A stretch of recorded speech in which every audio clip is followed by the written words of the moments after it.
Hey Crushers, Young here. In today's video, it's going to be covering some of what I would consider to be bargain PvP heroes for Crush Them All.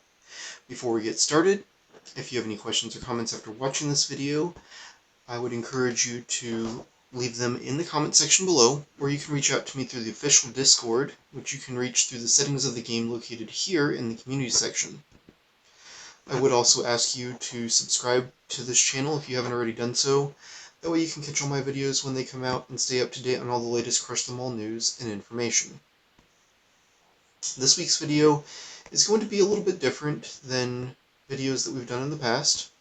We're going to start off with taking a good look at heroes that are good, especially early on through the arena leagues, and then we're going to put together a list of these heroes, and then I'll be replacing my arena team with the chosen heroes, and we are going to see how they perform. I did purposefully allow myself to drop into Diamond this week, so that I could show you guys more realistic matchups to what many of you should expect when using similar teams. I'll mention here that if you need suggestions on runes, then you should either pop on over into the Discord, and you can get some advice there, or you can review some of the other guides, some of the other video guides that I've made right here on this channel that cover a variety of different PvP rune setups.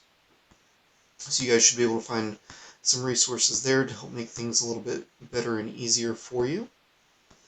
The first hero that we're going to be looking at in today's video is going to be Skeleton Giant. Now, Skeleton Giant, he and Spike go hand in hand, really. So the priority here is purely that of preference. You can focus on one or the other, it doesn't really matter which. But starting out in the game, it would certainly help for you to pick one of these two, either Skeleton Giant or Spike, and just focus on that until it is 7 stars with 5 Awakened Stars and a level 6 weapon. And then turn around and do the same thing with the other one. I'll give you guys a quick tip on runes for these guys. Slap a set of Vitality and a set of Damage runes, and you'll be good to go. They serve as strong frontline units, and they can help you reach new heights in the PvP ladders. So that's the first two heroes that we'll be using today, and they're both good for some of the same reasons. They're tanky and can likewise also deal some damage. Spike has the added benefit of being able to cause stun to his enemies. The next hero that we're going to be looking at is Bat. Now, Bat is good for a cheap backline DPS, and should be the third hero that you focus on getting maxed out of your common heroes. You'll probably want to take him to 7 stars with 4 Awakens and a level 6 weapon. For his runes, you're probably going to want Swift and Damage runes, which I need to throw a couple more on him real quick. So let me come down here and we will do that. I'll probably be moving that rune off of him here shortly while it's a level 1. We're going to get rid of that.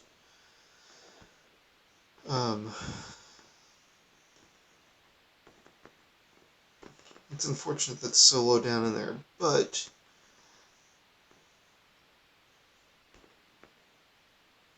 it's all in all not a horrible Swift rune. Okay. So, damage and Swift runes. Now Bat, he's going to be a big damage dealer for you, and when you have Skeleton Giant and Spike, who are going to be in front of him, absorbing a lot of the damage, you're going to see more of that come through. Moving into heroes that require flues, we have Atlantis. Now, Atlantis, I'm drawing a blank, where is he? There he is. Wow, blending in. I strongly recommend giving a heavy focus to Atlantis, as he's going to do great things for you in, all in all of the PvP modes, as well as the Mad King raid event. You are certainly not going to regret building him up. This is how I have mine ruined currently, but there are a lot of viable builds, and I discussed several in one of my other videos, which I'll link in the description below this video. Due to how built up I have my Atlantis, I will not be using him during the arena demonstration portion of today's video because it would skew things too far in my favor, and I'm wanting you guys to see some realistic interactions. The other big PvP-centric hero, and specifically PvP-centric Crusher that we're going to be looking at, is Sorrow. Sorrow packs a big bang for such a small package, and she is sure going to help at most levels of PvP gameplay. I'd still prioritize Atlantis Crusher Chest over hers, but don't disregard her completely as she'll be bringing some needed backline support. Going hand in hand with Sorrow is Monkey Mortar. He's the next hero that we're going to be looking at for today's grouping. His ability... Oops, clicked right off of him. His ability directly boosts Sorrow's damage as well as his own once he's at 4 stars better. So he's definitely worth considering if you're already purchasing Sorrow's Crusher Chest. The next backline hero that we're going to be looking at today is going to be Scud. Though if you're also going hard on Atlantis Crusher Chest, you may have a better Onyx, and that's the case with me. But you know, if you do have a better Onyx than Scud, then use her instead. Scud brings burning fire damage in a big area of effect. And, I mean, he can deal some decent damage at equal stars or greater. So, a well-runed Scud, however, does need a lot of range, as well as big buffs to their attack per second. But his 4-star ability is where his real value is to the team, and that's where he really shines. Since Onyx has the same equivalent 4-star ability, that's why I'd mentioned that they're kind of interchangeable. So weigh your options between the two, and then go with whoever is going to do more for you. For the purpose of today's video, we'll be using my Scud instead of my Onyx. The next hero that we're going to be looking at is Zac. Now, Zac, he is the bargain stun setter, meaning that he's a cheaper version of a hero that can be used to stun enemy heroes. The best stun setter currently in the game is Monkey King. Now, Monkey King, and I'll show you guys, this is how I have my Monkey King built. You can see I put a big focus on both attack range, secondaries, and area of effect.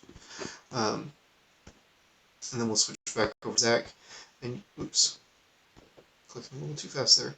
And you can see I have him built in a similar fashion, but you can clearly see that there's some differences there, especially in terms of attack range, with my Zac having a much larger area of effect. So, I mean, you can ultimately build them in a similar fashion to some degree. Stun setters, rather, are important, but Zac medals are easier to come by than Monkey King's because he's available in the Groovine Crusher chest, Premium chest, Blitz chest. You can see all the different areas right there. And you can use magic medals to get even more medals for him if you choose to do so, though I wouldn't recommend that since his medals are, you know, readily available elsewhere. Next up, for today's video, we are going to be taking a look at Merlinus. I have no idea why it's lagging this bad, so I do apologize for all the lag there. Now, Merlinus can be an annoying hero, healing up units, especially in early arena leagues. Focus on him as you can, but just know that his healing does tend to fall off as you reach higher levels. So if he's annoying you now, you can take solace in the knowledge that you're going to outgrow him. Vlad, specifically, is the direct upgrade, the direct upgraded version of Merlinus, and Vlad certainly packs a big punch in comparison. Merlinus heals based off of HP, so just give him good vitality runes to maximize his HP and you should be good to go. The final bargain hero is going to be either Gladiator, Siegfried, or Magnus. If you're following my other guides, then chances are you've been going hard with your magic medals into either Gladiator or Siegfried, with Gladiator being the better of the two options this time. However, you're going to get a lot of Magnus medals from the Furiosa Crusher chest, and you're likely to find that you're going to have a fairly formidable Magnus because of that. We'll be using my Magnus today for the sake of today's video.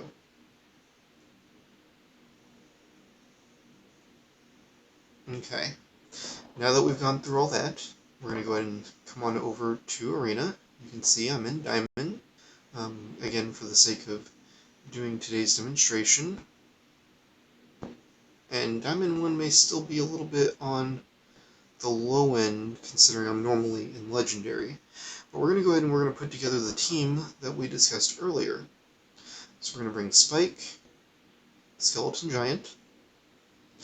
We're disregarding Atlantis. We're just going to go ahead and run with 9 heroes. So we're going to do 6 battles with 9 heroes, and then if needed, we'll do 6 more, and I'll bring in a stronger hero, such as Atlantis, to show off the composition, and hopefully we'll see some more of those realistic matchups.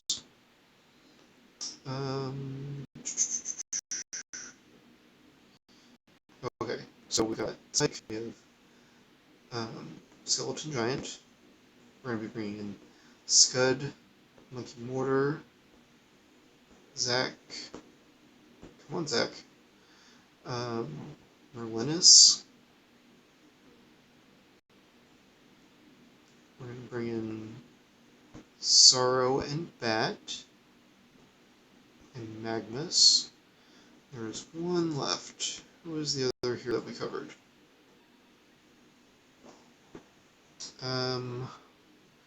Drawing a blank here, guys. Help me out. We got Skeleton Giant, Spike, Bat, Atlantis. Oh, right. Because we're sitting Atlantis out. That's right. Okay, 9. I just got done saying it, too, and here I am forgetting. Alright, so we're going to come in with these 9. We're going to do 6 battles, and we're going to see what this composition looks like. Hopefully the lag won't be too bad here. So you see frontline heroes come out first, Sorrow coming in the back. She's already laying into that enemy Spike. Now if my Zac gets a special 2 off, he should... Yeah, see, the enemy did. Now it's my turn. Stunned everybody there, made it quick and easy work. We're going to come back in. This will be a much more difficult matchup. So these heroes are more in line with my heroes. So we should see a more even balance between both sides here. My Spike making his way to the front line right away. Looks like he's already dispatched the enemy. Okay. So you can see most of my front line did drop off there, but what really made the difference was my back line coming in for some support. My Zac dealing some stun, giving my other heroes a chance to move forward. And you can see the damage taken there. And a small amount of recovery for Skeleton Giant, but that's not what made or broke. That wasn't what made or broke that fight at all. So I definitely see support coming from Monkey Mortar, Zac, and Merlinus in the back. Monkey Mortar boosting Sorrow's damage, of course, which is the utility that he's being used for here. Our next matchup, well, that I will definitely lose to that team with 7-7 Atlantis on the other team. So we'll take a look at this team instead. 7-7 Siegfried should still wipe me out, but this would be an interesting matchup, and if my front line can hold out long enough, then my Sorrow should be able to tear through it. So we'll go ahead and take a look and see what this matchup looks like. Much more evenly balanced than the 300 option. Enemy Thor is down. My front line just did not hold out long enough, and you can see... Oh my gosh! Okay, well, 7-star Sorrow was able to survive a hit there. I understand realistically, you know, if you don't have your Sorrow built up as much as mine, that you probably would have lost there. I honestly thought that I was going to lose there, so kind of keep that in mind when looking at your own matchups.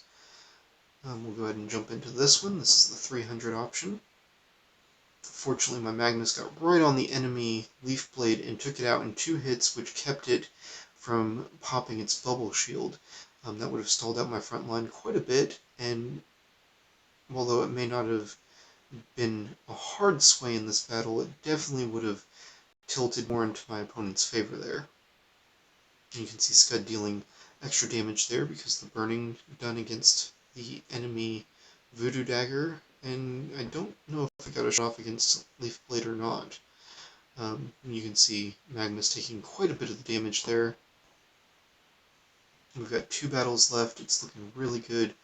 Iamzo has one of the strongest freeze teams in the game, especially in regards to guild raid battles. I'm just curious to see what this matchup looks like. I should lose, considering he's very freeze heavy. Again, the lag is horrible right now. I don't understand why, and I do apologize for that. I'm not sure what's causing that tremendous amount of lag, but you can see because of that all of the tremendous freeze coming through. As I said, Iamzo is one of the strongest freeze setters in the game. I tend to focus more on stun, but freeze is definitely a viable option, and we're seeing that here. See the pushback from Snowman there, and then just dealing out a ton of damage. My crystal will end up breaking, and I will lose that matchup against Iamzo. Now, my main arena team can handle that team just fine, but this team, you saw, just got completely knocked over by it. And then we're going to be taking a look at this final matchup. This one looks interesting, so we should get a decent amount of stall from the enemy front line due to Leaf Blade, Magnus, and then being buffed by that 7/5 Merlinus. The Spike should be doing really good in this one, with Petunia to help issue some stall. So this should be probably the closest head-to-head matchup that we've seen from today's video. Maybe not, because it looks like Magnus cut through that Leaf Blade just like he did with the first one. That's what I get for bringing in a 7-star Magnus to a fight. Now it comes down to a battle of those front lines. It looks like my front line is winning. The enemy Tesla is just a little bit too far forward. Oh, but got a heal. Oh, I was about to say that could have been a clutch heal right there from the Merlinus, but no, it wasn't. My front line recovered as well and was able to push through. You can see pulling on through to get the win at the end. And that is what a bargain PvP team would look like. Now, of course, you're not going to be running 9 heroes, you're going to be running the full 10. Your heroes are not likely to be leveled up as much as mine are, which is perfectly fine as well. They don't have to be, because you're going to be playing against similar matchups at your own level. If your heroes were built up as much as mine, you'd be battling in the legendary leagues, and you guys have seen what my legendary matchups look like. We are going to go ahead and put together my arena team real quick. That way I don't forget to do it next time. Whoops, I overclicked again. Okay, so bringing in my heavy heroes. I do believe that Gladiator, come on Gladiator, I'm not wanting to join my team because the lag is so bad. Come on.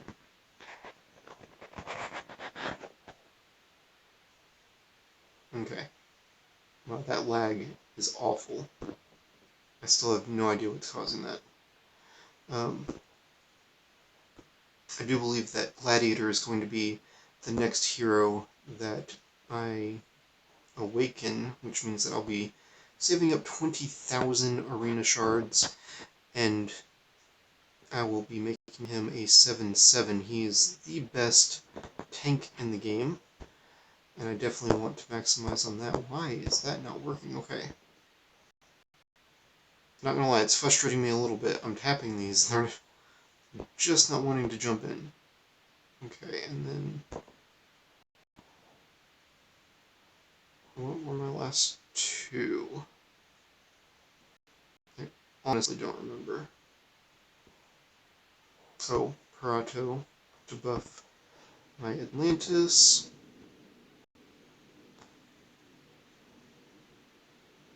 And then usually, I want to say Scud is what I've got, but I may have had Cersei or Vlad recently. I'll probably just go ahead and toss Vlad in, because he does quite a bit for me now that I've got him up to a 669. Okay. Well, despite the lag, we got through it. We got to see some of that footage to see what that would look like. That's a pretty decent... Oh. Okay. We're going to go ahead and open these. Get those beautiful star shards. So that's 1,000 more star shards. Got 20,000 rune dust, which is lovely. I've been very low on rune dust, so I'm happy to be seeing some of that. I will be doing a proper chest opening video. More than likely, that video will be posted next week. You can see I've got quite a bit of flues saved up. That flues is going to be going towards the Hooky hero. I do believe he's going to be a good hero. We're going to do an in-depth video on him coming up. So as I conclude today's video, I would like to give a special acknowledgement to King Richard for making the spectacular thumbnail for today's video. You guys make sure to give a shout out to Richard in the comments. I'd like to thank all of the Discord users who have helped contribute to the compiling of the topics covered here today in various forms. And I'd like to give a thanks to all of you for watching my videos and continuing your support. In my next videos, I was just saying I'll be covering the new Blitz hero, Hooky. I'm excited to be able to do that. We're going to be taking an in-depth look at him. You can see that's coming up in the news. One day, 14 hours from right now, we're going to be taking a look at that. And we're potentially going to be doing a Hooky Blitz chest opening if we're lucky and the Hooky Blitz starts on time like I'm hoping it will. So stay tuned for that video, which should be posted next week. And thanks for watching.